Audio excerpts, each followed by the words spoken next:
নমস্কাৰ বন্ধুসকল, স্বাগতম জনাইছোঁ বহাট লাইভৰ এটা নতুন ভিডিঅ'ৰ মাজলৈ। আৰু আজিৰ ভিডিঅ'টোত মই আপোনালোকৰ কাৰণে এটা গুৰুত্বপূৰ্ণ খবৰ লৈছোঁ, গতিকে ভিডিঅ'টো স্কিপ নকৰি শেষলৈকে চাই থাকিব।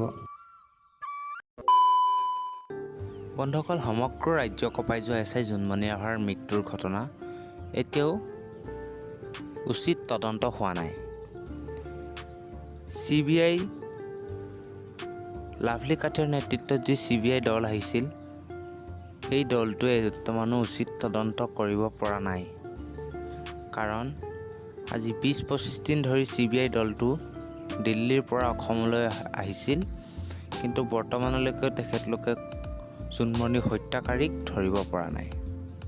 বন্ধুসকল, কিছুদিন পূৰ্বে অসমলৈ অহা CBI দলটিৰ অধ্যক্ষ লাভলী কাঠিয়াৰ দিল্লীলৈ গৈছিল আৰু পুনৰ ঘূৰি আহিছে।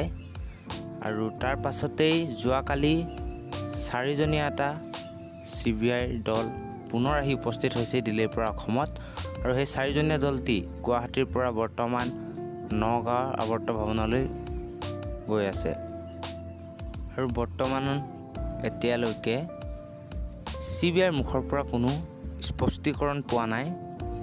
CBIয়ে কোনো তথ্য জনোৱা নাই, কাকো জানিবলৈ দিয়া নাই কি হৈছে, কি তদন্ত কৰি কি পাইছে, জুনমনিৰ হত্যা কৰিছিল নে জুনমনিৰ পথ দুৰ্ঘটনা হৈছিল, কোনো ধৰণৰ তথ্য এতিয়ালৈকে CBIয়ে জানিবলৈ দিয়া নাই।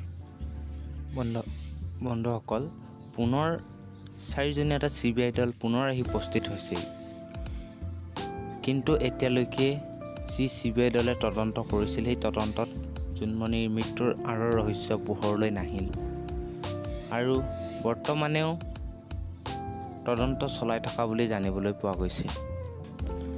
জুনমনি এই সমগ্ৰ ৰাজ্য কঁপাই যোৱা মৃত্যুৰ ঘটনাৰ খবৰ লাহে লাহে তল পৰিব ধৰিছে।